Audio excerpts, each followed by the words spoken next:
5 degree. अच्छा sir sign 75 degree हम निकाल सकते हैं? एकदम निकाल सकते हैं। कैसे sir? Sine 45 cos 30 plus sine 30 cos, तो ये क्या बन जाएगा? cos 30 is √3 by √2 plus √3 by 2√2, और ये बन जाएगा 1 by 2√2 which is also equal to cos 15 degree. ठीक है। और सर अगर आप यहीं पे माइनस लगा लेते तो क्या निकल के आता? 15 डिग्री। यहां पे क्या होता सर?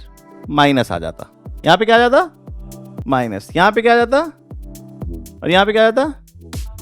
अच्छा, तो फिर क्या बन गया?